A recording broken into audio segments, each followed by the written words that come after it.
Bermuda देश की सबसे ऊंची चोटी पर पीक नाम का एक रहस्यमयी गांव था। सरकार ने उस गांव में जाने से मना कर दिया था क्योंकि सभी लोगों को लगता था कि वहां लालचंद नाम का एक डरावना भूत रहता है, इसलिए कोई वहां जाने की जुर्रत नहीं करता था। पीक गांव के साइड में ही बीमा शक्ति नाम का एक छोटा सा गांव था। उस गांव का सरपंच बल्लू भाई था। बल्लू भाई सभी लोगों को कर्ज देकर परेशान करता और जो कर्ज नहीं चुका पाता उसे मार देता। उसी गांव में ज्ञान भाई नाम का एक गरीब लड़का अपने पापा के साथ छोटे से कुटिया में रहता था। एक दिन की बात है, ज्ञान के पापा अचानक से जमीन पर गिर गए। जब ज्ञान काम करके घर लौटा तो वो देखकर हैरान हो गया। उसने जल्दी जल्दी अपनी पुरानी बाइक पर पापा को बिठाकर अस्पताल ले लिया। डॉक्टर ने बोला, तुम्हारे पापा को कैंसर की बीमारी है, तुम जल्दी से 5 करोड़ रुपए का इंतजाम करो, तभी तुम्हारे पापा बच पाएंगे। ज्ञान डॉक्टर साहब के पैर पकड़कर बोलने लगा, डॉक्टर साहब, हम गरीब आदमी हैं, हम कैसे इतने पैसे लाएंगे?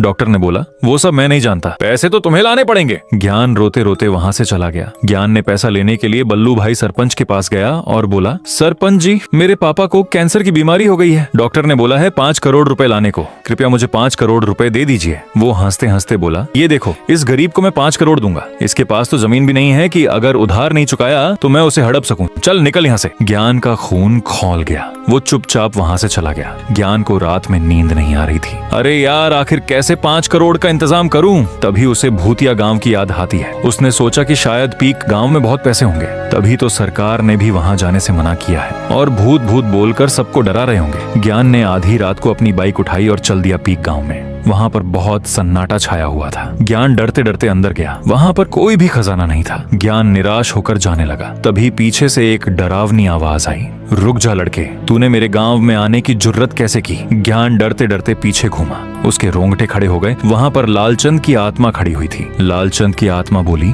कौन है तू और यहाँ क्या कर रहा है? ज्ञान ने डरते डरते सब बात बता दी। लालचंद की आंखों में आंसू आ गए। उसने बोला, मेरी भी कहानी ऐसी ही है। मेरी माँ के भी इलाज के लिए पैसों की जरूरत थी, लेकिन उस सरपंच ने मेरी मदद नहीं की और मैंने इस गांव में अपनी जान दे दी। तभी से मैं यहाँ पर रहता हूँ, लेकिन अब और नहीं। लालचंद ने वहां पर करोड़ों रुपए ला दिए और बोला, जाओ इस पैसों को लेकर और अपने पापा का इलाज करवाना, और हाँ, तुम्हें मेरा और तुम्हारा बदला लेना है उस बल्लू सरपंच से। ज्ञान ने बोला, मैं आपसे वादा करता हूँ कि मैं यहाँ वापस आऊंगा और आपका बदला लूंगा। अब आगे क्या होगा जानने के लिए सब्सक्राइब करके कमेंट में लिखो पार्ट 2।